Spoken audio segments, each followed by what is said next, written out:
We know Titanic from so many stories, even a movie, but now we have its first full-sized digital scan.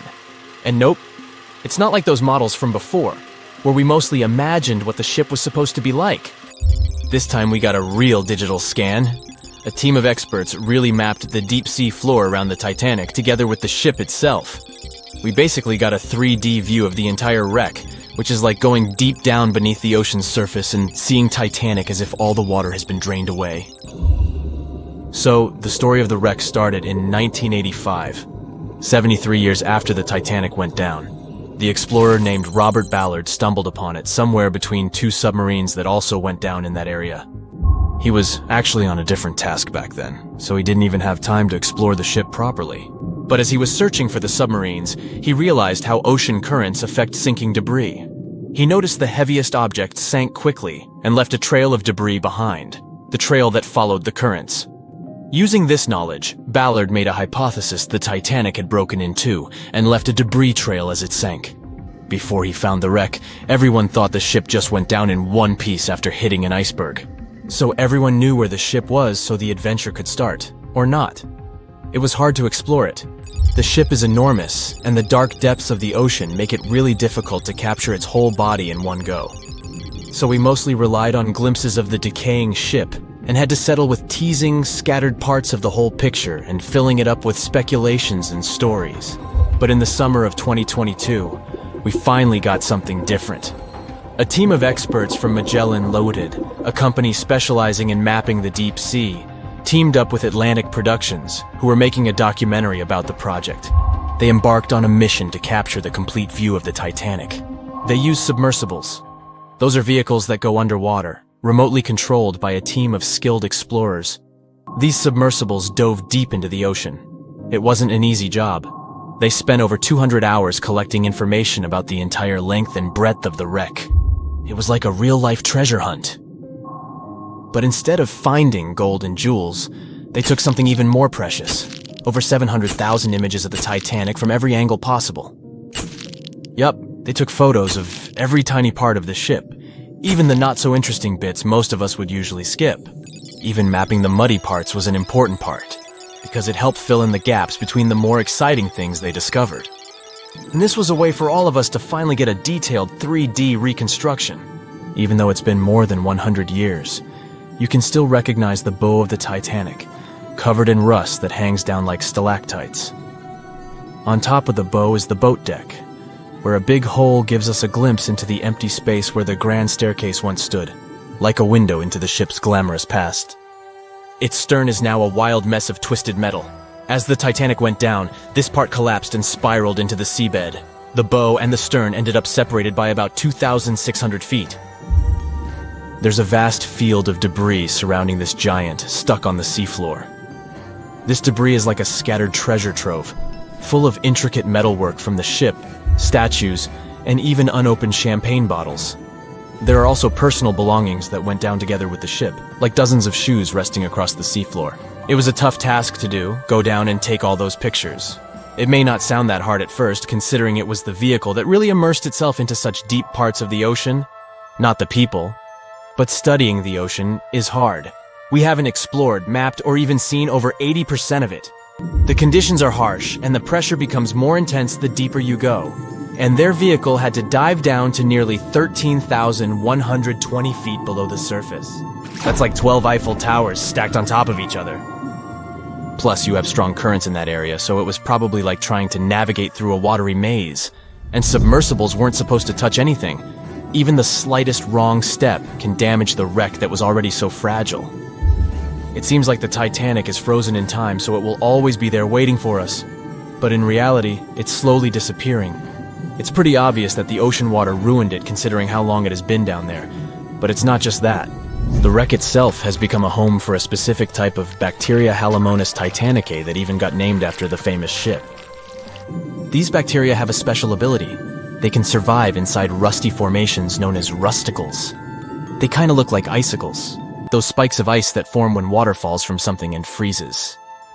These bacteria have a taste for iron, which is abundant in the ship's hull. For them, it's like a real buffet down there. And as time goes by, These bacteria will keep eating away at the iron in the ship, bit by bit, until one day the feast comes to an end and the whole ship is gone. It's like a slow but steady recycling process. So this 3D model we got because of the hardworking team and technology comes at the best time because we never know how much time we have left with exploring the famous wreck. This time we might even understand the collision with the iceberg better. You know how movies always show the Titanic hitting the iceberg on its right side? Well, we can't even be certain about that. The scans could help us figure out if the ship actually grounded on the iceberg, like getting stuck on it. We can study the stern and analyze how the Titanic struck the seafloor. That will also help us understand what really happened during the sinking. Maybe we'll get a chance to discover if there was really a strong fire that sealed the fate of the Titanic. One theory says that the coal fire had been raging for a whole 3 weeks before the ship even took its first and last trip. And this could have made its hull weaker, which means most of the work was done. The iceberg just delivered the final blow, if there even was an iceberg, as some people wonder. There's an alternative theory they suggested where the Titanic may have actually hit a hidden mass of pack ice instead of a typical iceberg. Pack ice is made up of large sheets of ice that float near the ocean's surface and can be difficult to spot. They believe this pack ice might have drifted into the Atlantic from the Arctic Ocean. According to one professional mariner, Captain L.M. Collins, that stands up with that idea. If the Titanic had struck a regular iceberg, the ship would have sunk much more quickly than it did. And since the Titanic managed to stay on the surface for a relatively long period of time, less than 3 hours, maybe this was a different type of collision. The mariner also said there are differences in what people said they saw when the Titanic sank. He thinks these differences might be because of optical illusions. In this case, when people were looking at the ocean that night, the way the light was reflecting and the conditions at sea might have made things appear closer or distorted.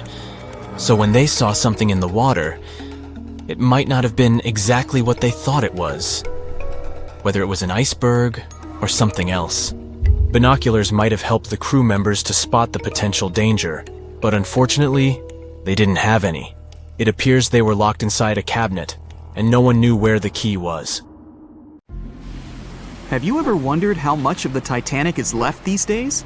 Now, if you haven't been living under a rock, you probably know that it's been over 100 years since the world's most famous ship turned into a wreck. The RMS Titanic, the world's largest sea liner from the beginning of the 1900s, sank during its maiden voyage, just a few days after leaving port. The ship struck an iceberg on April 14, 1912, taking down over 1,500 passengers of more than 2,200 who were on board the liner at that time. As shocking as this may sound, the Titanic took over 3 years to be built and only 3 hours to sink.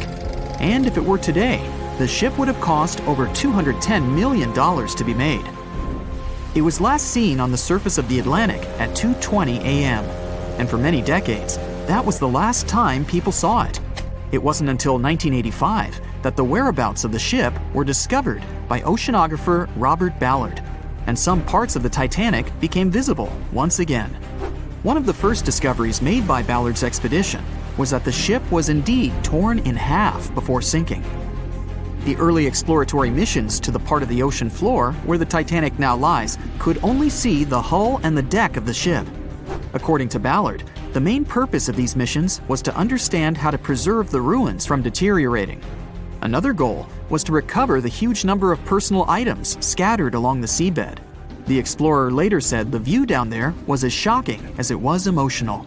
In the field of debris around the wreck, the oceanographer discovered plenty of small objects and personal belongings, many of which he brought back to the surface.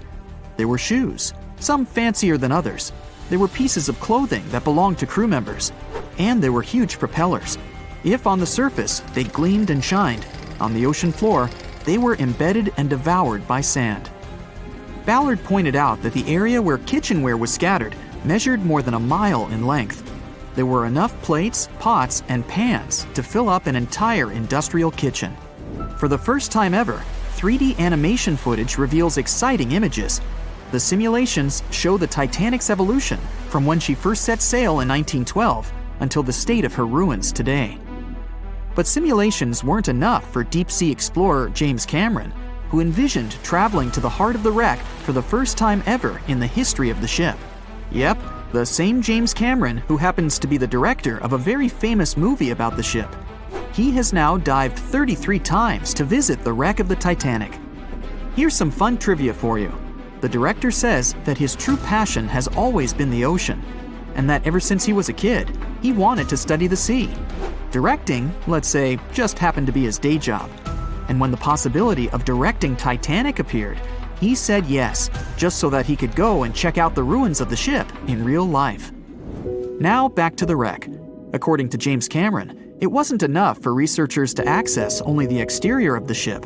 They needed to go inside, analyze and photograph what was left of the pompous interiors of the world's once biggest sea liner.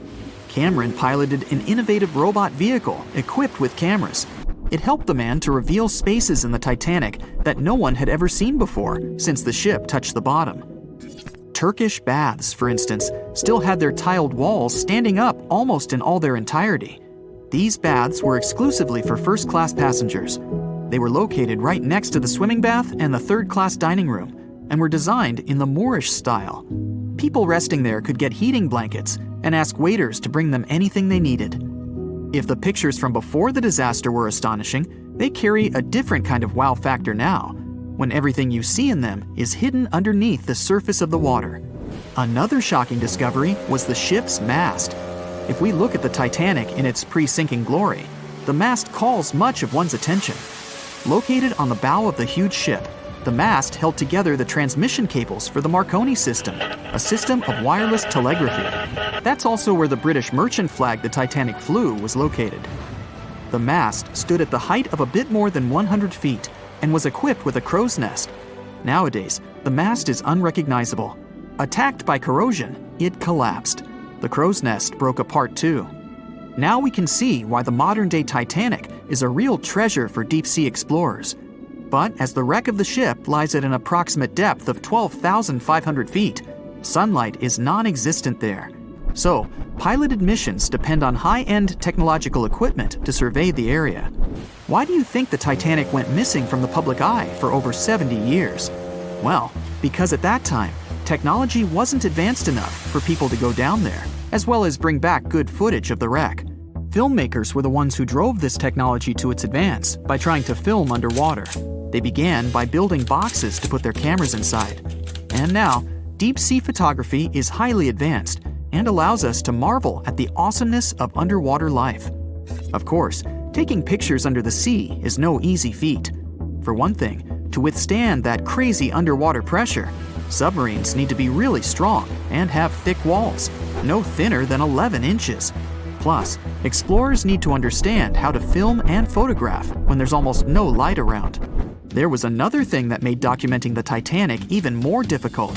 When the wreck of the ship was rediscovered by scientists, it was covered with red-colored rusty bacteria that made it even harder to take good pictures. As it happens, the color red does not reflect well underwater, which is unfortunate for photographers. For this reason, human-operated vehicles that go down to tour the ruins are equipped with powerful lighting devices. When you see some parts of the ship from afar, they look as if reddish-brown wax has been dripping all over the Titanic's ruins. But in reality, these icicle-shaped structures are colonies of microorganisms. When the ship sank, it brought down with it an enormous amount of bacteria that hadn't existed at the bottom of the ocean before. But now, these bacteria, together with the extreme conditions at the bottom of the ocean, have turned into a disastrous combination for the ruins of the ship. These red colonies of microorganisms actually feed off of iron and steel, which is basically all that is left of the Titanic. One kind of those microorganisms are bacteria called Halomonas titanicae. They can eat up to 220 pounds of iron per day. This makes the Titanic a colossal food source for them. There have been lots of speculations regarding the life expectancy of the ship's wreck after researchers discovered this bizarre rust. But according to Cameron and his research team, the Titanic isn't going to disintegrate anytime soon. In one of the latest expeditions down to the wreck, a piloted vehicle was funded to identify specifically one stateroom. It belonged to a very important passenger, Sir Benjamin Guggenheim. Yes, just like the museum. Guggenheim was the son of a mining magnate and a member of the elite group that boarded the transatlantic journey of the Titanic. Born in Philadelphia, Guggenheim was traveling back home to the U.S., but as we all know, he never made it to his final destination. For the price that ranged from 400 to 800 pounds back in 1912, the equivalent of 84,000 pounds nowadays, one could book accommodation that was called a stateroom. Staterooms on the Titanic were the most luxurious kind of first-class rooms. They were located on the B or C decks and were decorated in more than 11 different styles, ranging from Jacobean, Georgian, Italian Renaissance, and the list goes on.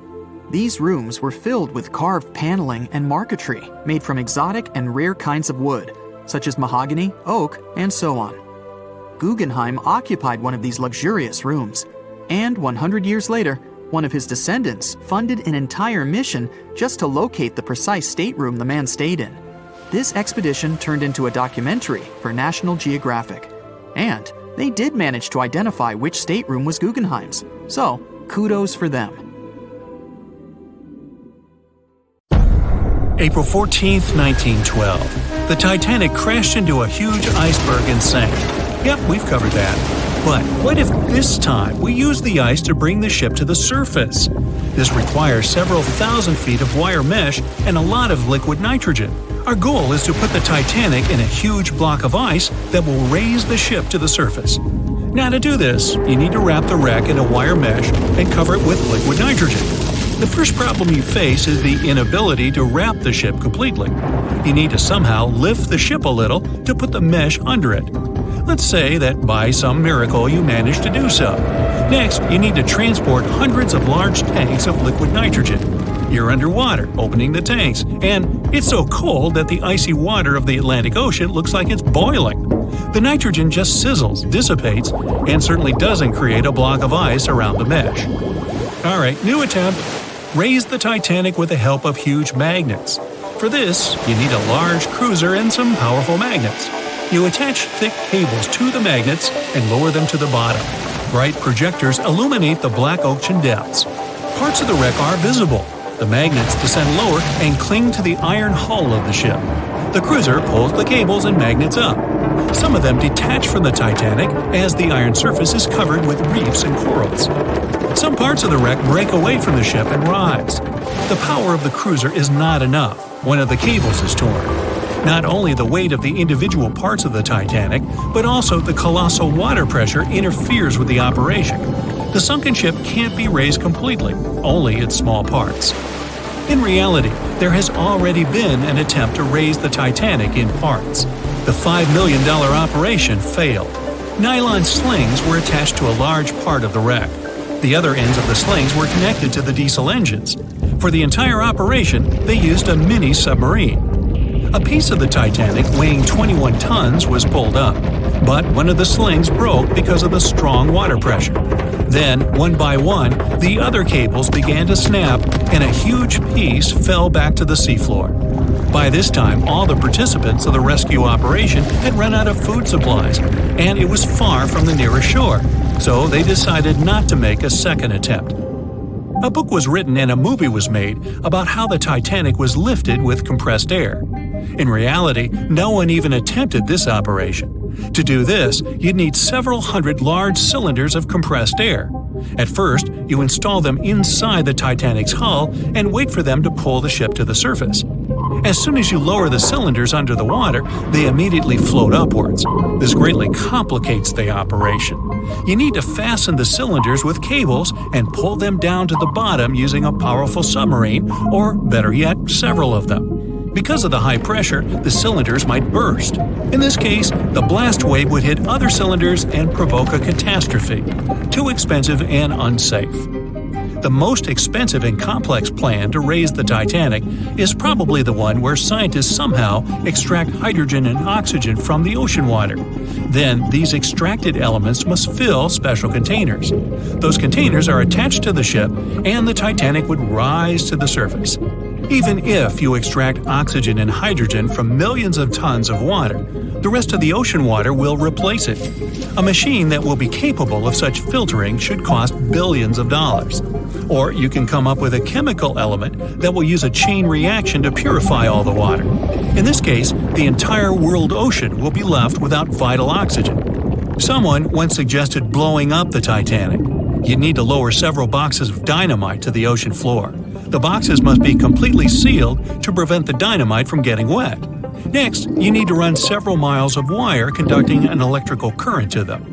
Once all this is done, you sail to a safe distance. Now, you're going to press the button to pass the current through the wire and activate the dynamite. 3, 2, 1, stop! Why would you do this? Even if it works, the wreckage of the Titanic will be scattered in all directions on the seabed. It will be impossible to lift the Titanic from the ocean. Imagine a huge hook that can fetch the Titanic and lift it from the bottom like a fish. This hook must be huge to pick up a sunken ship. Let's say you created it. Next, you're on a huge cruiser, sailing up to the crash site and lowering the hook down like an anchor. It falls right on the Titanic but doesn't cling to it. You need special equipment to attach a bus-sized hook to the Titanic. It would include a huge submarine with mechanical arms.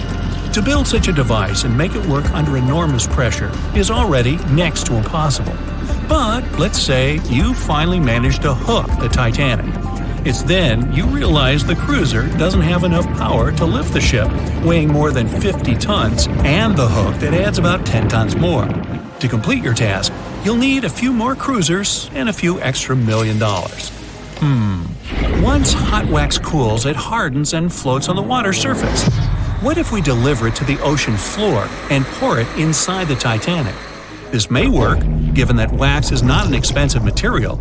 So, you melt the wax, pour it into strong tanks, and pull them to the bottom with the help of a submarine. The tanks can withstand enormous pressure, and the submarine has enough power to lower the wax to such a depth. The containers are placed inside the Titanic. Through a remote control, you open the containers, but the wax doesn't pour out. The deeper you go, the colder the water gets. While you were delivering the containers to the ship, the wax was cooling down and getting solid inside. Several containers are pressed against the top of the ship, but it's not enough to lift the Titanic. Other containers simply float away to the surface. And even if the containers were thermostatic and kept hot inside all the time, once released, the wax would solidify in an instant. There would just be no time for it to spread and cover the Titanic from within, so it would just float up as well. Alright, you fill several large and sturdy bags with Vaseline. This substance acts just like wax in the cold. It gets solid and floats. You want to put bags all over the Titanic and just wait for the Vaseline to bring it up. You load the bags into the submarine and descend to the ocean floor. Some parts of the ship can't be reached because of the clinging corals. You decide to unload all the bags in one place, but as soon as you take Vaseline out of the submarine, the bags tear due to the strong pressure. Solid pieces of Vaseline float up, pushed by the water. Mission failed. The craziest idea is to fill the Titanic with millions of ping pong balls. Small plastic balls filled with air should push the ship to the surface. But as soon as you start to lower them to the bottom, the plastic immediately flattens and all the air from the balls pops out. You can deliver the balls inside a submarine, but once you put them inside the Titanic, the pressure will crush them again. Also, you can create balls made from strong ultralight material and fill them with air. In this case, you will need much more money. As soon as you put the balls inside the ship, some of them will immediately slip through the holes in the ship, and the remaining ones won't be enough to lift the wreck weighing more than 50 tons from the bottom. Well, to study the Titanic, you don't need to go down to the ocean floor. On the internet, you can find a detailed 3D map that shows the wreck site, as well as the ship itself on the seabed. To get a realistic picture of the Titanic, researchers used sonar technologies and underwater robots, which took more than 10,000 pictures of the sunken ship. So, what do you think? Leave it alone? Yeah, me too.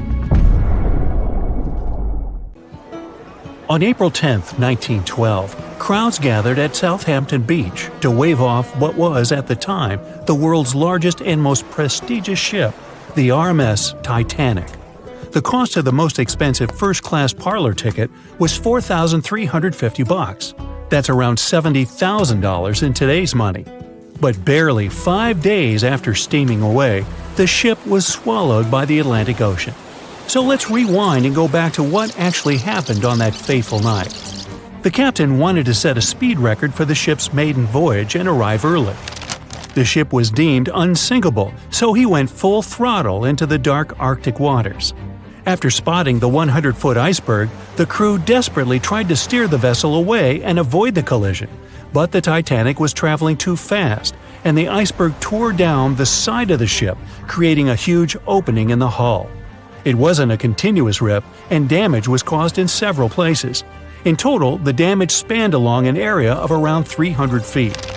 But the ship's designers had prepared for the prospect of a collision and added watertight compartments down each side of the ship to act as a buffer zone. 4 of these compartments could be breached and the ship would still stay afloat. But because the iceberg tore down the side of the Titanic, it ripped holes in 6 compartments. The compartments didn't extend up the total height of all decks and weren't actually sealed at the top. This is why, when more than 4 were flooded, water reached over the top of the bulkheads and filled the remaining compartments, causing the ship to sink into the ocean. Think of it as water spilling over an ice cube tray. But what if the collision was head-on? Would it still have sunk? Ships are designed with potential crashes in mind, and most vessels have collision bulkheads in the bow. Most of all, it's like your car's bumper or crumple zone. It's a safety feature that can withstand a direct hit. The bow could have taken some of the impact, and some experts have suggested that if it hit head-on, only 2 to 4 of the watertight compartments would have been flooded.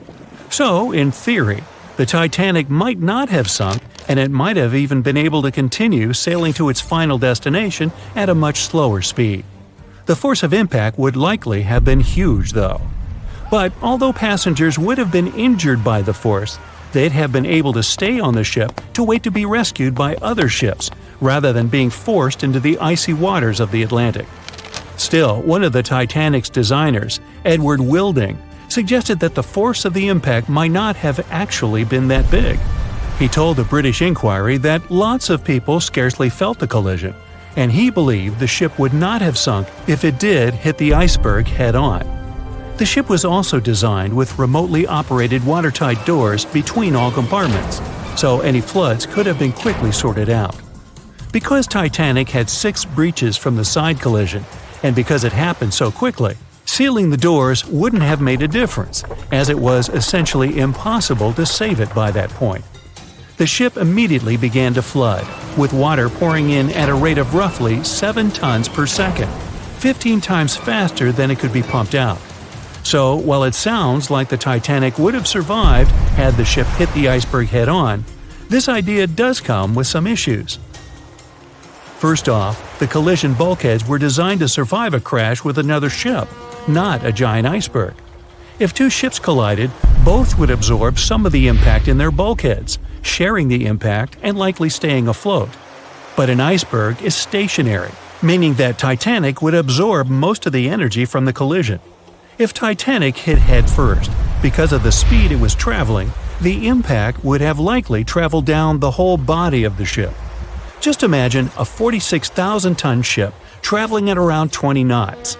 At some point, it hits an iceberg that weighs what could be over 100,000 tons. This collision would likely create a powerful force causing massive damage to the vessel. It is likely that seams would split, staircases would come tumbling down, and rivets would burst open across the ship. All that would have potentially flooded even more compartments. This could have caused Titanic to sink in a matter of minutes rather than hours. But that's just the tip of the iceberg. As we all know, the biggest part of it is hidden underwater. So if Titanic had been traveling head-on, it's likely it would have hit the part of the iceberg below the water first, which would send it veering off course. Hitting an iceberg is not like hitting a brick wall. In this case, the ice under the water would have torn open the bottom of the ship and caused damage to the sides. Icebergs also aren't flat, solid objects.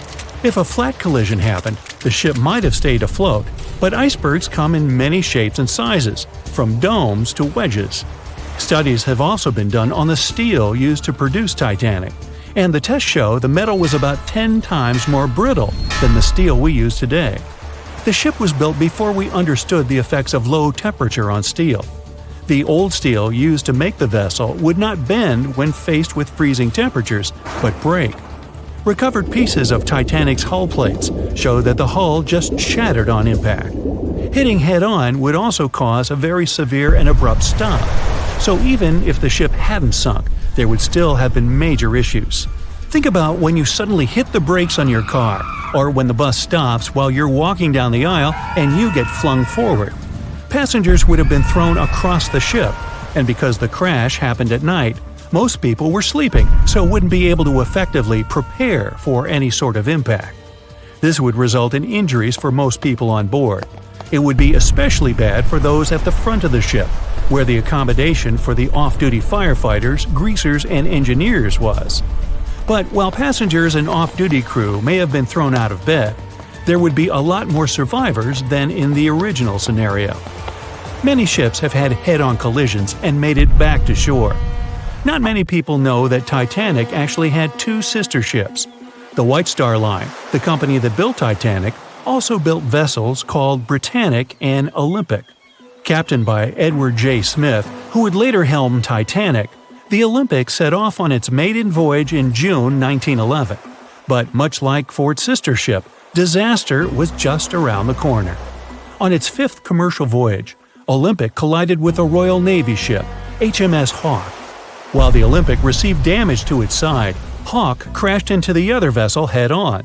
The bow of the Hawke was completely crushed by the collision, but because the ship had watertight compartments, it managed to survive the impact and later returned to shore for repair. Another study case is the SS Andrea Doria, which was an Italian ocean liner that made global headlines in 1956.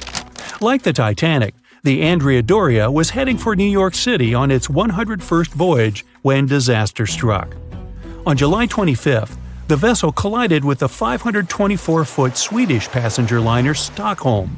The Stockholm hit the ship head-on, but the point of impact for the Andrea Doria was on its side.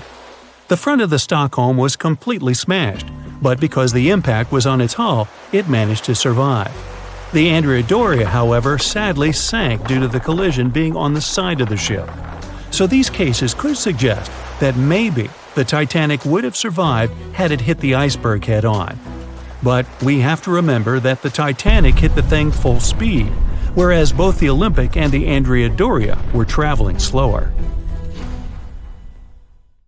In the Titanic movie, you won't see any fumes above the fourth funnel of the legendary ocean liner, and it's not a mistake. Back in 1911, the year before the Dream ship's departure, large ships would mostly sail with 4 chimneys. They needed those to draw heat and fumes from their massive boilers. The Titanic was a real engineering gem that only needed 3 chimneys to function. So the fourth was added for balance and more impressive looks. The White Star Line thought the public would have been disappointed to see only 3 pipes on the greatest ship of all time. The Titanic sister ships, the Olympic and the Britannic, also had 1 fake funnel each for the same reason. The dummy chimney wasn't completely useless and served for ventilation. It took out the fumes from the machine spaces in the lower decks and from one of the first-class general rooms. 1 big ventilation funnel, instead of several small ones, helped to declutter the upper decks and left more open space for passengers to enjoy their strolls. When Titanic went down, the funnels, each weighing 60 tons, went down with the rest of the ship.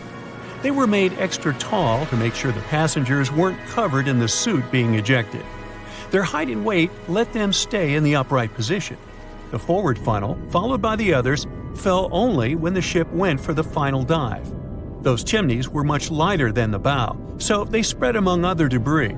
The light material they were made of flattened once it hit the bottom, and the iron-eating bacteria living deep down took care of it later.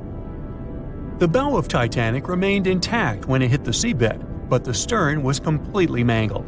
When the famous ocean liner hit that iceberg, things got really messy. It took the future movie star a whole 2 hours and 40 minutes to submerge completely. The collision let water flood 6 out of 16 watertight compartments. As the water gushed into the starboard side, the ship started to tilt down in the front and a bit to the right. By midnight, the damaged compartments were spilling water into others, and it was chaos because these compartments were only watertight horizontally.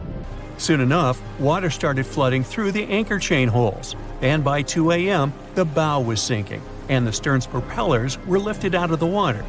The ship kept flooding until the moment the bow went underwater, and the stern shot up almost 45 degrees. The weight of those massive propellers stressed the ship's midsection. The steel just couldn't handle it and failed. Survivors described that moment as some loud noise, like breaking china or falling gear. That was the Titanic's upper structure giving in.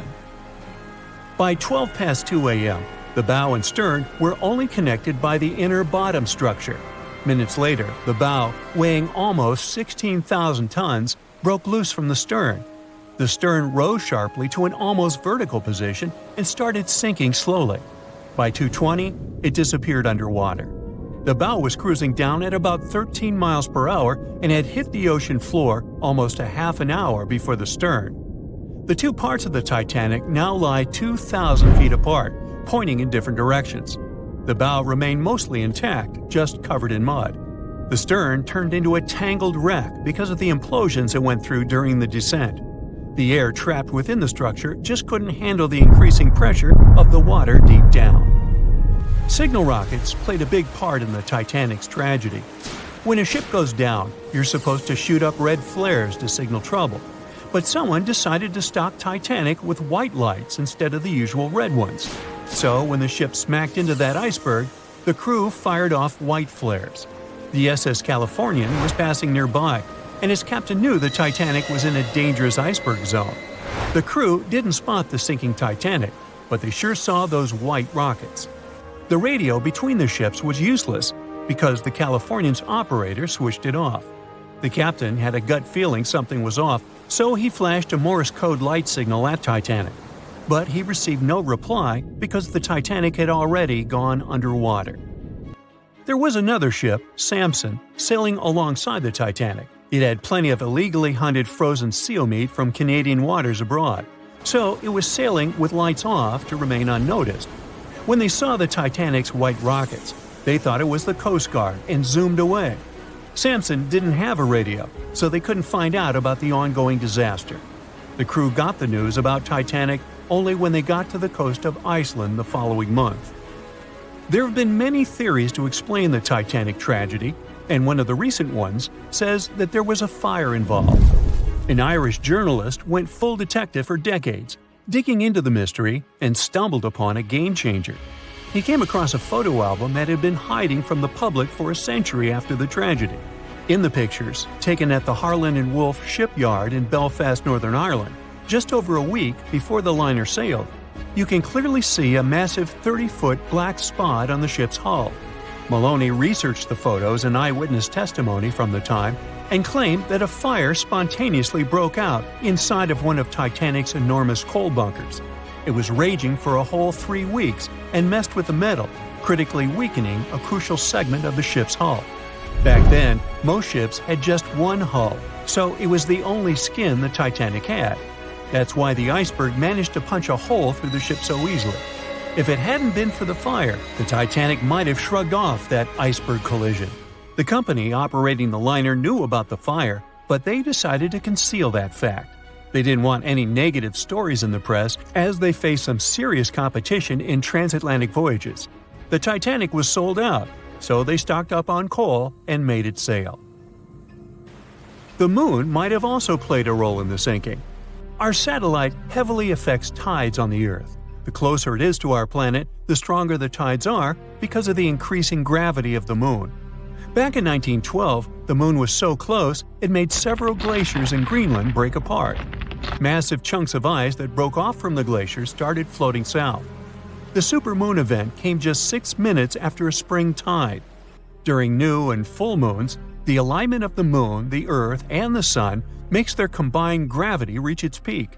And the day before, our planet had come the closest to the Sun that year, which made the gravity even stronger. This mixture of events created perfect conditions for one of the most powerful tides in history.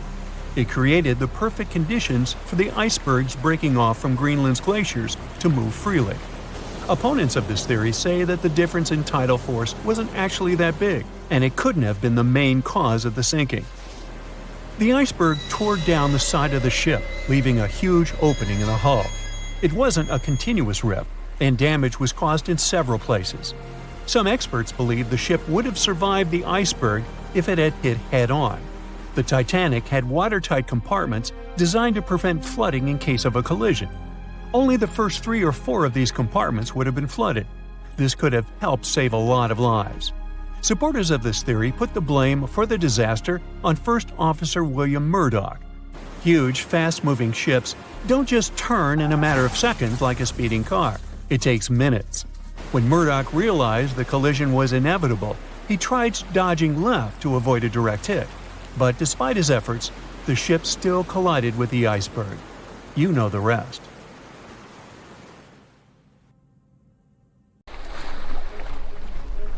The lookout shouts, "Iceberg right ahead!" The Titanic strikes the ice. Water starts flooding in. Third-class passengers are locked up. There aren't enough lifeboats for everyone. Panic sets in. Violins are playing. The ship sinks. Well, we all know the story of the movie Titanic like the back of our hand by now. But what if I told you that Hollywood lied to us? To tell the real story of what happened that freezing night in 1912, we need to rewind a bit. The lookout shouts, "Iceberg right ahead!" Yep, that part was true. Just before 11:40 at night, Frederick Fleet noticed something darker than the sea directly ahead. As the ship got closer, he realized it was an iceberg. The engines were quickly reversed and the ship turned sharply. Instead of hitting it head-on, Titanic scraped along the side of the berg, sprinkling ice on the forward deck. If you remember, in the movie, Jack and Rose are having a romantic moment when they feel the ship shudder after hitting the iceberg. Everything shakes as if they were in the middle of a light earthquake. Some real-life passengers reported feeling something similar after the impact, but according to Titanic survivor Frank Prentice, it wasn't exactly like that. He said there was no impact as such, and it all felt more like slamming on your car brakes. The ship stopped, and that was that. Some people even slept right through the collision, confirming that there wasn't such an abrupt impact. Mr. Prentice, curious about what had happened, left his cabin and went out to the deck. When he got there, all he could see was a little ice on the surface, not the towering iceberg that Jack and Rose saw. But as we all know by now, the real damage happened below the waterline, where the iceberg had a jagged spur that slashed a 300-foot gash in Titanic's hull. Once the crew realized how severe the damage was, they immediately began sending distress calls to nearby ships, asking for help. At some point in the movie, the radio operator goes to the captain and says there is only one ship nearby, the RMS Carpathia, which later ends up rescuing many passengers. But in real life, there were more ships around. It's believed that the SS Californian was only about 23 miles away. This ship might have actually seen the Titanic sinking, or at the very least, seen its rockets exploding high in the sky. Yet, for reasons we will never fully understand, they didn't try to help. Let's get back to the story. Now, people need to get off the ship. At 12:45, lifeboat number 7 was the first to be lowered. Just like in the movie, women and children were told to go first. But in reality, some women were hesitant and even refused to get into the lifeboats. Mr. Prentice said this happened mainly for 2 reasons. First, these lifeboats were high and passengers were terrified of the 70-foot drop from the deck to the ocean below. And second, most women didn't believe the Titanic would actually sink. It was called unsinkable after all. So the idea of getting into a lifeboat seemed pointless at the time.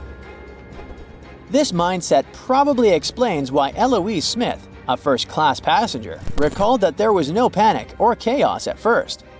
Other survivors backed this up, saying that no women or kids were crying. But one thing that was indeed concerning, at least for the crew, was the possibility that the lifeboats might buckle under too much weight. This is one of the theories why the first few lifeboats left carrying only a fraction of their full capacity. Like lifeboat number 7, which only carried 27 people in it, even though it could hold up to 65.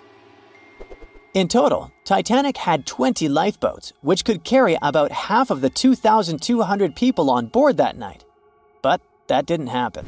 and now we know the passengers had no idea there weren't enough for everyone. As women were calmly getting into the first lifeboats, musicians headed up to the deck. Their only goal was to play and keep the passengers calm. That's a pretty well-known fact. But the real story is that some survivors said they never saw or heard the band. No violinists whatsoever. It's not like Hollywood misled you, though. The musicians did play for over 2 hours after the ship had hit the iceberg. So maybe these passengers were just too panicked to notice the songs, or the musicians started playing later than we think. Now, it's time to talk about the terrible treatment that third-class passengers received. The movie portrayed the crew as cruel, locking the less fortunate below deck like animals, giving them no chance to reach the lifeboats and save their lives. But the official inquiry into the disaster suggested that wasn't true. I mean, yes, fewer third-class passengers survived compared to those in first and second class, but there were other factors at play. Many third-class passengers were reluctant to leave the ship, clinging to their belongings, and had a harder time making their way up from the cabins, which were at extreme ends of the ship. Some survivors confirmed that they were not locked up. In fact, it was quite the opposite.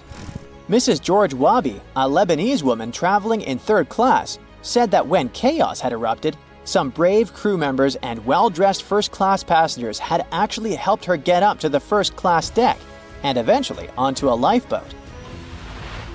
At first, the Titanic was sinking slowly, bit by bit.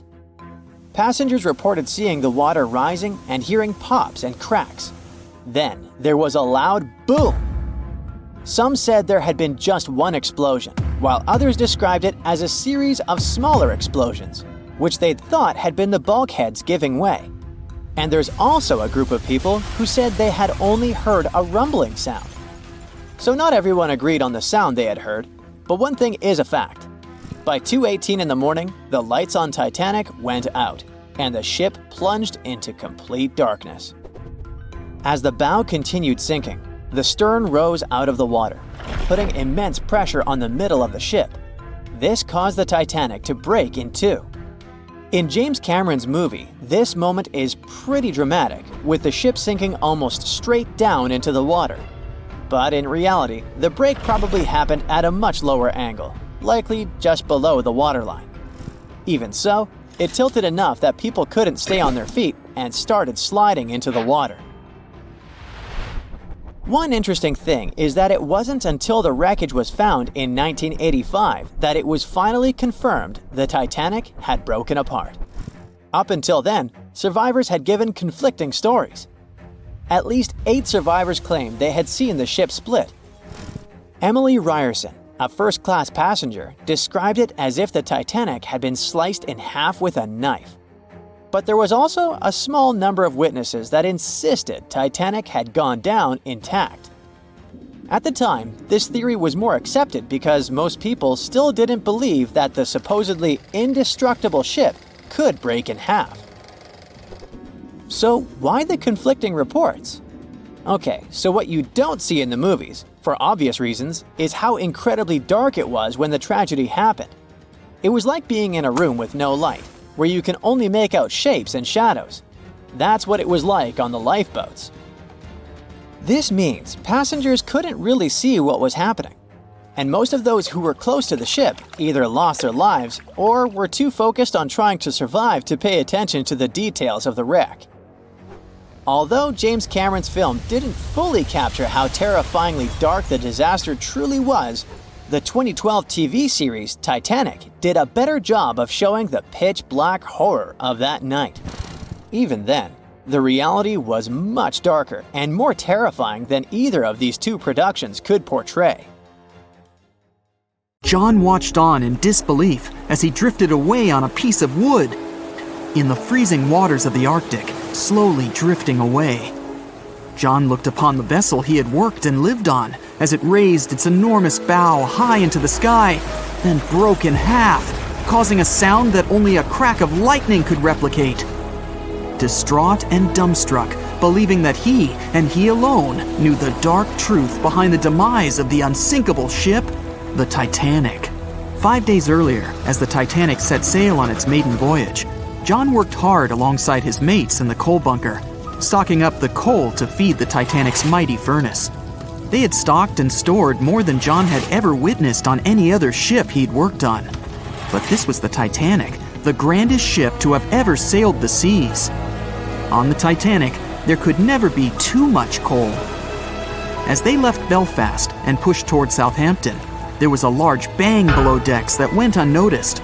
The furnace was roaring and the turbines were spinning, pushing the Titanic forward at a quickened pace.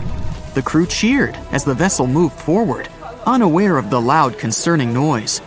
Arriving in Southampton, Greg came aboard, amongst hundreds of other passengers.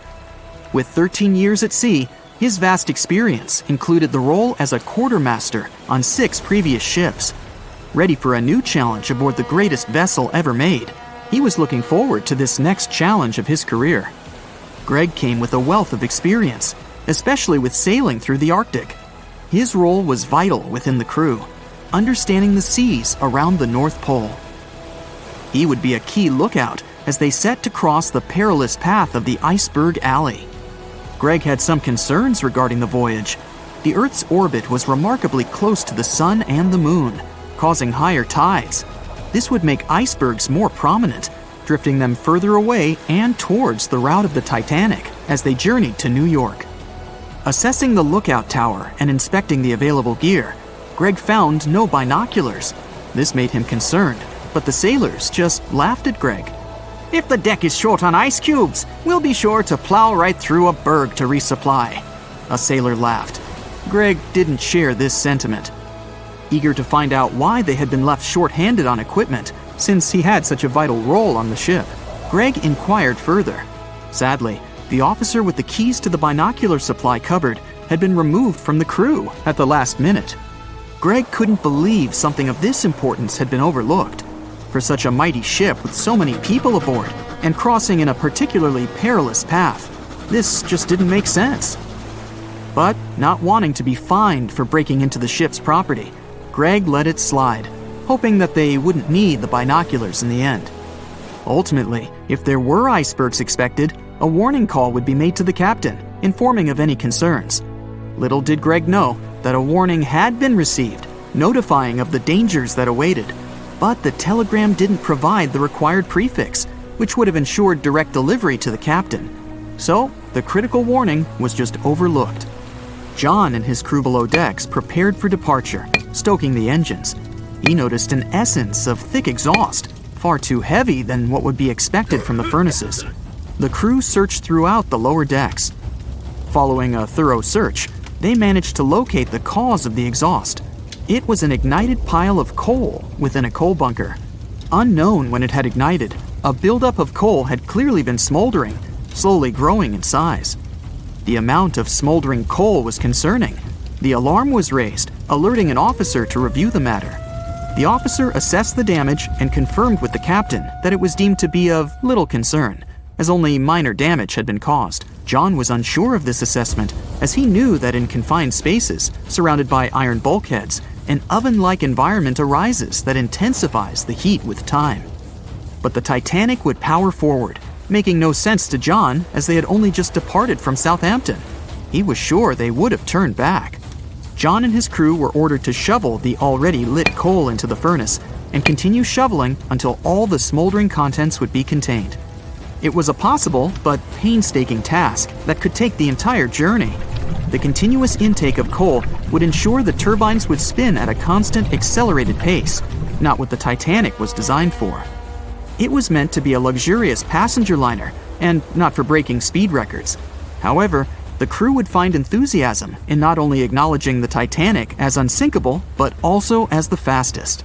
John and his crew continued to shovel the coal into the furnace for several days. The temperature within the bow was becoming hotter every day.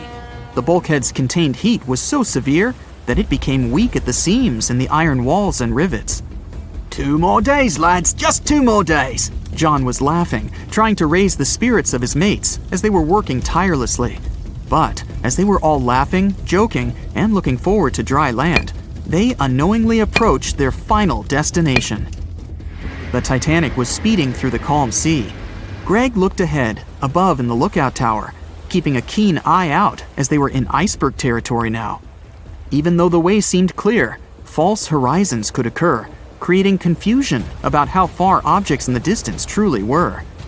As they were traveling in the Gulf Stream waters into the colder Labrador Current, air columns cooled from the bottom upwards, creating a thermal inversion. This incredibly high air pressure ensured fog wasn't present, providing a deceptively clear outlook. But the thermal inversion can also create optical illusions, showing the horizon further away, appearing higher in the distance, or masking whatever objects that could come before it. These false horizons could easily hide any icebergs that could be approaching. Greg knew the perils of a calm sea in the Arctic, preferring the rough waters, where it's easier to detect icebergs within waves. Peering from the lookout, Greg was looking towards the dark abyss ahead. Suddenly, within 1 mile directly in front, a formidable image quickly emerged from the dark waters surrounding. "Iceberg, right ahead!" Greg yelled to his mate, who quickly called to the helm and directed them to steer hard to starboard. The helmsman received the call. In the heat of the moment, he turned the wheel counterclockwise. He then realized he'd turned the wheel the wrong way and quickly went in the opposite direction. The ship aimed towards the iceberg, veering to the port side whilst reducing speed. Although there was a delay in turning the wheel, since there was a short distance from the signal and the fast pace that they sailed at, it may not have made a difference. As they approached the iceberg, it appeared as though they'd miss it, but over 87% of an iceberg is underwater. And as they came along the side, the hidden ice underneath hit the port side bow, piercing the side of the hull with a 12-square-foot tear. The ship shook, with all aboard aware that something was amiss. Amongst the confusion and fear, they were oblivious of the damage. As they gathered their bearings, 6 out of 16 compartments were quickly filling up with seawater. The hull could only withstand 4 compartments filling before sinking. Time was ticking as the Titanic made its descent into the depths.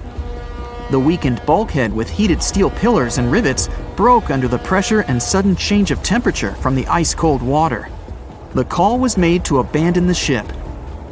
Lifeboats were prepared to be released, while help signals were sent out to nearby ships. The radio operator was guiltily sitting, constantly calling out to a nearby ship that had been in contact with the Titanic recently. There was steady communication with this ship over the past few days, providing warnings of icebergs since the Titanic departed from Southampton.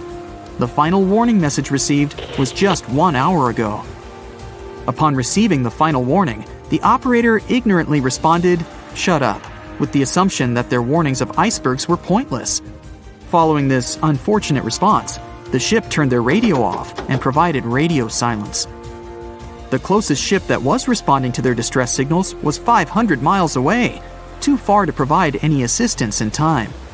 There were countless mistakes that caused the Titanic's watery end, whether they contributed directly or from sheer ignorance. The most tragic of them was the number of people aboard the ship, 2,224 of them. There were only enough lifeboats provided to rescue 1,178, barely half of the people. It seems like we all cried watching the heartbreaking goodbye of Jack and Rose from the Titanic. Oops, spoiler, sorry. But the real-life stories from the sinking of the famous ship were no less touching. Joseph LaRoche was born in 1886 in Haiti to a wealthy family.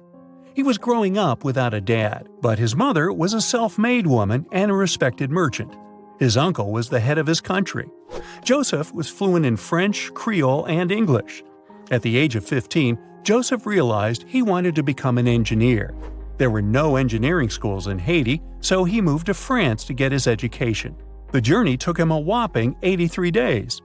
Still, in his student years, Joseph met Juliet in a suburb of Paris through a mentor. They soon became friends, and then it grew into something bigger. The couple decided to get married. There was only one problem.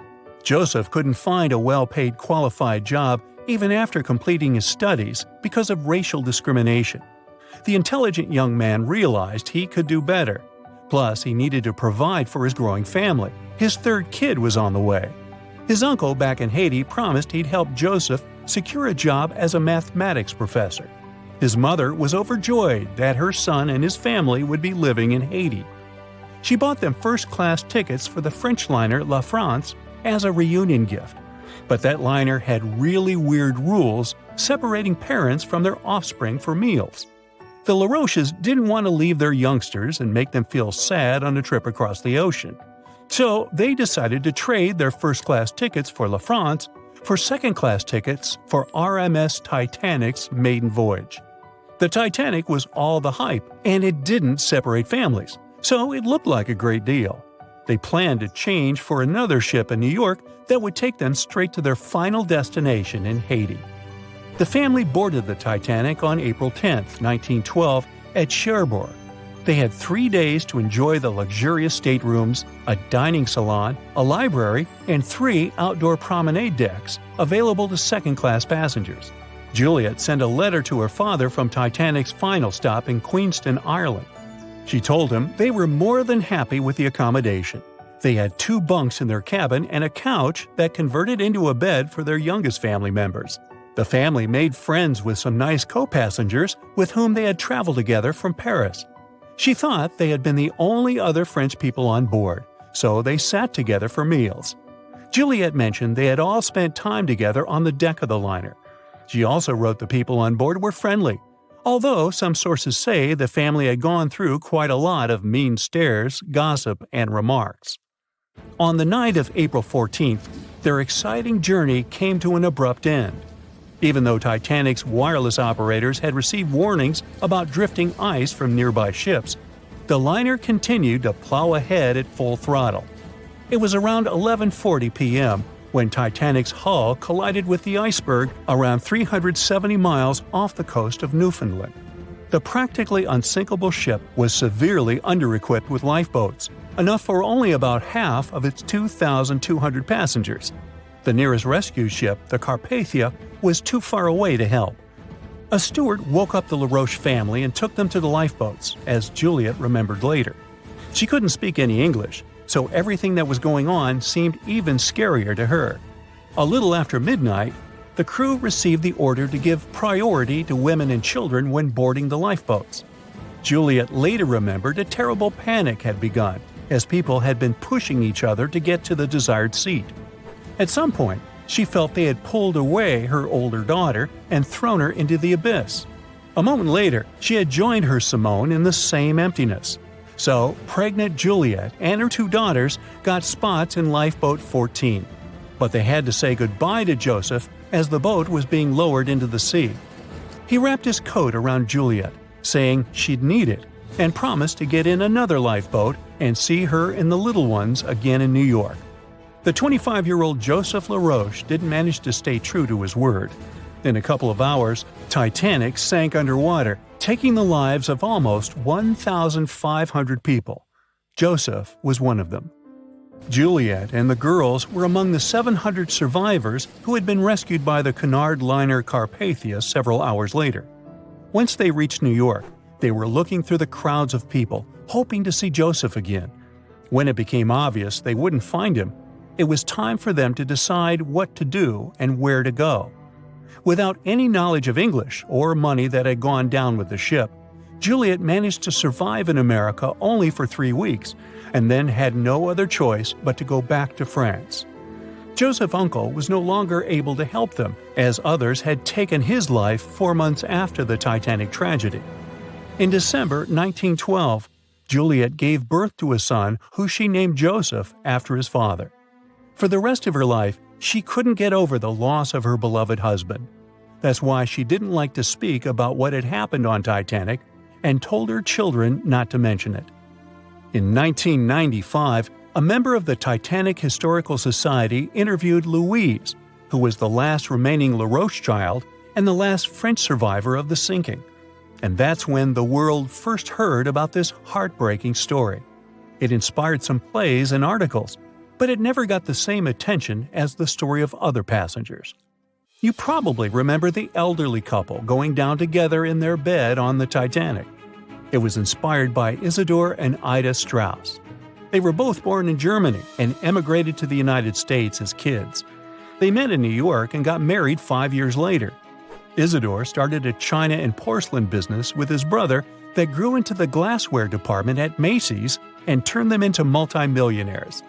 Isidore and Ida were well known in New York, not only for their wealth and charity, but also for their love and devotion to each other. In 1912, the couple decided to run away from the New York winters and headed for Europe. By that time, they'd already been married for 40 years. In early April, it was time for them to sail back home to New York. They normally traveled on huge German liners, but at that time, they couldn't resist the hype of everyone talking about that new luxury liner, the RMS Titanic. That's how they ended up in one of the first-class private suites at the top of the ship. The Strauss couple spent their evenings dining in front of a live orchestra in a hall filled with fancy furniture and expensive wooden paneling. On the night of April 14th, they felt a slight tremor and then left their private suite and waited for instructions from the crew. They told the passengers not to lose their passes, as they'd need them when everyone got back on board. But the ship was going under. The Strauss couple were standing next to Lifeboat 8. Mr. Strauss, who was 67 at the time, was offered a seat with his wife because of his age. He refused it, saying he was not too old to sacrifice himself for a woman. He wanted to wait and make sure no women and kids were left behind. Ellen Bird, Ida's maid, hesitated before getting on the lifeboat, but Ida told her to go. She took the easy decision not to leave her husband on the sinking ship. Ida took off her beautiful mink coat and handed it to her shivering maid, saying she wouldn't be needing it anymore. Isidore didn't manage to convince her to save herself, so they stayed together till the end. Some of the surviving first-class passengers later remembered they had seen the couple standing peacefully on the deck, holding hands, just waiting. The Royal Mail Ship, or RMS Titanic, easily the most famous steamship in history, was once the symbol of luxury and dreams that promised to come true. It took 3 years and 3,000 people to construct it. On April 10, 1912, the brand-new ocean liner greeted its passengers with the smell of fresh varnish, paint, and newly sawn wood. Back then, they still used lead for the production of paint and linseed oil as a binder, so that smell must have been powerful. When it was fully operational, the giant vessel consumed around 850 tons of coal per day, and the passengers would also smell its fumes. Another odor that must have filled the Titanic's decks, at least the first-class ones, was the new scent by the famous French perfume house Guerlain. It was released earlier in the same year and quickly became a hit with the well-off ladies. The perfume that you can still buy today is a mix of violets and iris with creamy vanilla. On the dramatic evening of April 14th, when Titanic only had hours to live, the unknowing waiters were serving oysters, lamb and mint sauce, roast duck with applesauce, and other delicacies to their first-class guests. The second class was filled with the smells of curried chicken, spring lamb, and roast turkey. Third-class passengers had simple gruel and biscuits that night. At 11 p.m., as the ship got dangerously close to the iceberg, the new smell added to the mix. It was a mineral odor with metallic notes. If you have ice in your fridge, you must have noticed it takes the smell of neighboring foods. The same happens to icebergs. They take on the odors of sea animals and maintain the chemical composition of the water that they're made of. If more people had known about the meaning of this particular metallic smell, they probably still wouldn't have saved the ship, but the number of people that managed to escape to safety could have been larger. Speaking of smells, in case you've ever wondered what space smells like but aren't planning to become an astronaut anytime soon, listen up. You can try out Eau de Space, an aroma that was designed by NASA decades ago. The idea of the perfume was to help astronauts prepare for their encounters with space at all levels during their training. But hold on a second, space is a vacuum, so it technically shouldn't have any smell.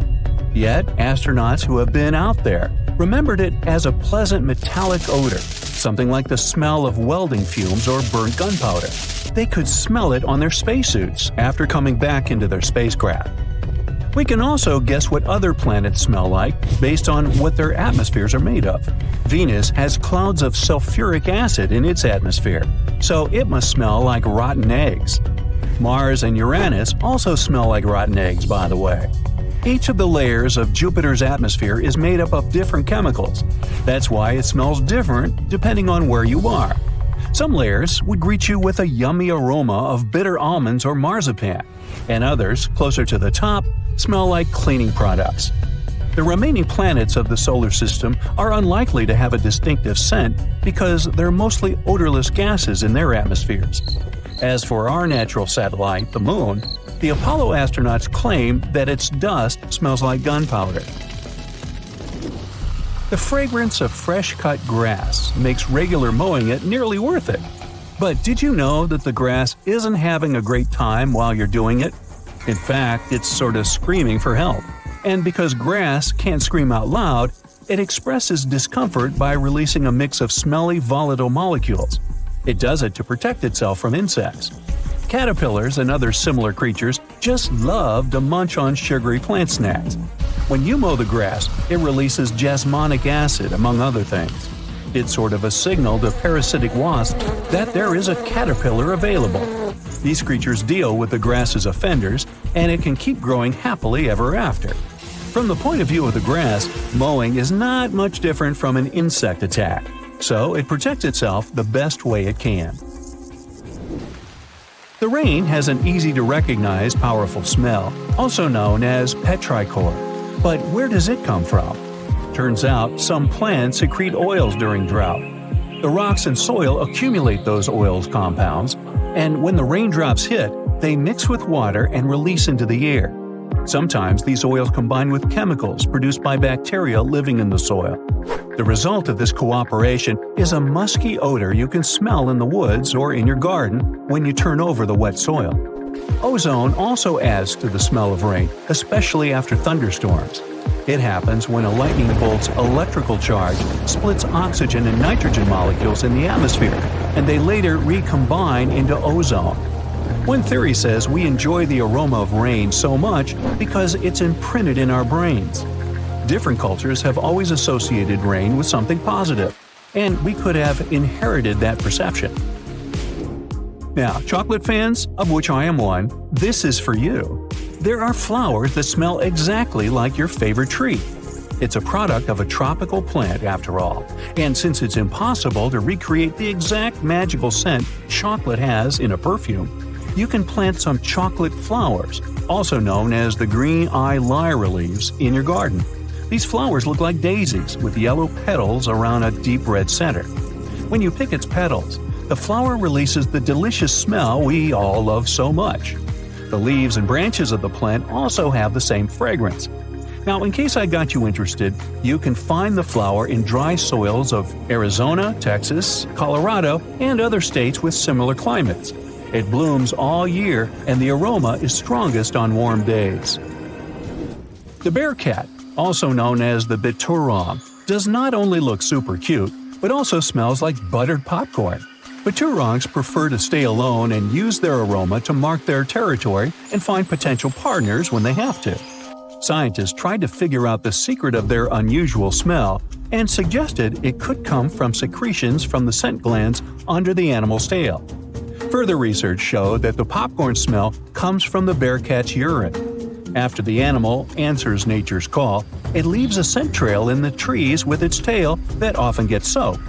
But if the real popcorn only releases its amazing smell when it's popping under heat, how do bear cats manage to do it without a microwave? Well, the answer could be in their diet, or more likely, in the bacteria that come in contact with the animal's natural fluid. Durian is a fruit popular in Southeast Asia that smells sweet and nice to some people, but to the majority, it's a mix of rotten onions and sweaty socks. The stench is so powerful that it's banned on public transportation and hotels in some countries. The secret of durian is its 44 odor-active components. The mix is so complex that you can never tell what it's going to smell like. And despite that horrible smell, durian is considered a delicacy and is used to make mostly sweet dishes like cakes and candy. There was a smelly incident involving durian at a library in Australia. The smell of rotting fruit in a cupboard has spread across the entire building through the air conditioning system. They mistook it for gas leakage and had to evacuate around 500 students and teachers. Well, that stinks. And finally, if you've ever been to natural hot springs or went to see some geysers, you'll never forget the smell of hydrogen sulfide, or less poetically, rotten eggs. It's actually not only yucky but also highly flammable, but it can also be quite useful. Most households in Iceland use geothermal springs as a source of hot water. Although it doesn't smell fresh, it's perfectly safe to drink, and the smell doesn't stay on your body after you take a shower. So there. On April 10, 1912, the RMS Titanic set sail from England. But this wasn't the launch of a regular ship. The Titanic was the largest liner ever built at the time. It was 882 feet long. That's nearly the size of 3 soccer fields. And measured from the hull to the top of the smokestacks, the ship was an impressive 175 feet tall. That's the size of a 17-story building. Deemed unsinkable, it took 3,000 workers almost 3 years to build. But a mere 4 days into its very first voyage, at 11:40 p.m., the ship collided with an iceberg and was lost beneath the waves of the Atlantic Ocean. It took the liner only 2 hours and 40 minutes to sink.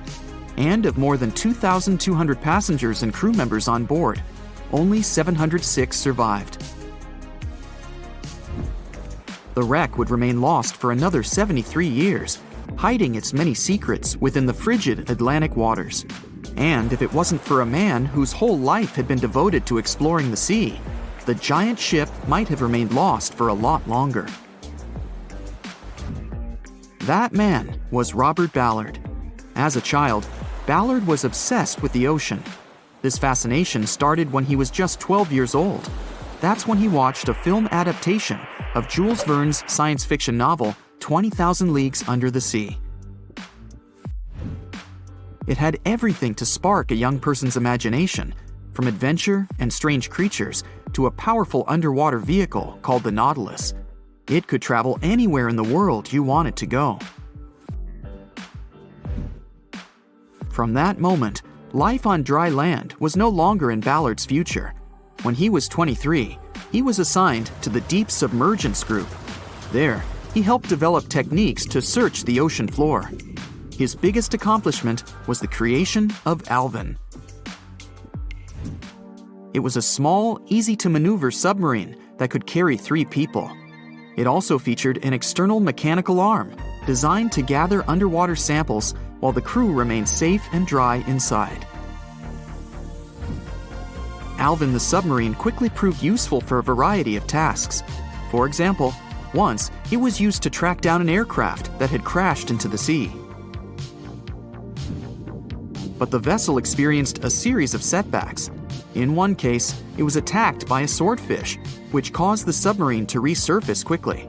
The swordfish, still stuck in the outer skin of the submarine, became that night's dinner. And in October 1968, the submarine was being lowered into the water when the cables holding it snapped, sending it careening into the ocean, along with 3 crew members on board. And because the small vessel was still open, it immediately filled with water and quickly began to sink. Luckily, the crew managed to escape, but Alvin was gone. Bad weather hampered multiple attempts to recover the vessel. It wasn't until the following year that it was finally returned to the surface. In time, Alvin would be improved. Its hull would be strengthened by titanium, giving it a higher depth rating, thus making it even better suited for ocean exploration. The specialized submarine would come in handy in many of Ballard's 100-plus expeditions. The man was one of the first to explore an underwater mountain chain called the Mid-Atlantic Ridge in the Atlantic Ocean. And when he found thermal vents in the Galapagos Rift in the late 70s, he also helped discover and document the process of chemosynthesis. That's a complicated chemical synthesis of food energy by bacteria. But his biggest discovery was still to come. Ballard claimed he'd never been a Titanic fanatic, but he eventually became obsessed with finding the ship after watching other explorers try and fail. As he said, Titanic was clearly the big Mount Everest at the time. Many others had tried, many that I thought would have succeeded, or should have succeeded but didn't. Ballard began thinking about finding the ship as early as 1973, and 4 years later, he actually made an attempt. He used the deep-sea salvage vessel Sea Probe, which was a drill ship equipped with cameras and sonar. But he was forced to give up when the drilling pipe broke. It just wasn't his time. In the early 80s, a Texas oil man named Jack Grimm tried to find the wreck on 3 different occasions. Once, Grimm was actually right over the Titanic, but his equipment failed to detect it. That's what we call extreme bad luck. Ballard was just biding his time. He needed a plan and some help. The first issue was getting down to the bottom of the Atlantic. The furthest down he had ever traveled before was 20,000 feet, and this trip took him 3 hours, and that didn't include the way back up. Ballard knew he could use Alvin, already enhanced with a titanium hull to withstand the pressure of the ocean. But he also needed something that didn't require him to actually go down with it. An unpiloted, remote-controlled submarine would be ideal. But first, he would have to create one. He reached out to the authorities, hoping they would provide funding for his project. And though officials had no interest in the Titanic, they were willing to help. But there was a catch. Ballard had to first focus on tracking down 2 submarines, the Thresher and the Scorpion, which had sunk to the bottom of the Atlantic Ocean in the 1960s. The authorities were hoping to study them to find out why they had sunk in the first place. They also wanted to know if they could be recovered or if it was safe to leave them on the ocean floor. Only when he had successfully completed this task would he be free to use any remaining time on his contract to find the Titanic. With no other options for funding, Ballard took the offer. He got to work. First, he created 2 new devices. Argo was an unpiloted, deep-towed undersea video camera sled. It was designed to take photos and record videos from a series of cameras mounted on it. It could work at depths of up to 20,000 feet, and it could also explore nearly 98% of the ocean floor. Argo was supposed to be tethered to a boat. As the boat moved, Argo would be pulled behind, floating just above the ocean floor. The camera would then transmit images to the surface. The second device was a small robotic vehicle called Jason Jr. It was also controlled remotely, which allowed the crew inside a submarine, like Alvin, to get closer to and photograph underwater objects. Ballard was now ready. He knew he had to find those submarines quickly, and it didn't take him long. Much to his relief, the search was relatively simple, and he was able to fulfill his obligations with 12 days to spare. With almost 2 weeks to devote to finding the Titanic, he set out to explore the ocean. He focused the search close to Newfoundland, Canada, pulling Argo along the ocean floor and reviewing the images it collected. And after a few days of nothing, they eventually found riveted hull plates and a boiler. Could this be it? The next day, a ship's large bow was revealed. On September 1st, 1985, Ballard and his fellow crew members realized they had finally found the infamous ship. The discovery resulted in a mix of emotions. Ballard was excited to be the first to find the Titanic's final resting place, but he was also overwhelmed by the sense of grief for those who had suffered when the ship had gone down. Over the next 4 days, the crew explored the wreck. They found the crow's nest, from where the iceberg had first been spotted. Plus, there was finally evidence of how the massive ship had split in 2 before sinking, with both halves of the ship found. There was furniture and dinnerware, and sadly, several leather shoes of those who hadn't made it to safety were scattered about the ocean floor. Ballard succeeded where others had failed and became an instant celebrity around the world. You'd think that locating the Titanic would be enough for one man, but not for Ballard. In 2019, he took on the challenge of solving another mystery, the disappearance of Amelia Earhart. Earhart had attempted to be the first woman to fly around the world. Unfortunately, she disappeared somewhere over the Pacific Ocean in 1937. She and her plane were never found. Ballard hoped that his luck with the Titanic would help with finding where Earhart had gone down, but his expedition failed to find anything. And though Robert Ballard has found more shipwrecks than anybody else, it's only the tip of the iceberg. It's estimated that there are over 3 million shipwrecks in the ocean, and Ballard has only located 100 of them. Now, in his late 70s, the man is hoping to encourage young people to continue his work of exploring the ocean and its many mysteries. In 1989, he started the Jason Learning Project to inspire grade school students to pursue science, technology, engineering, and math.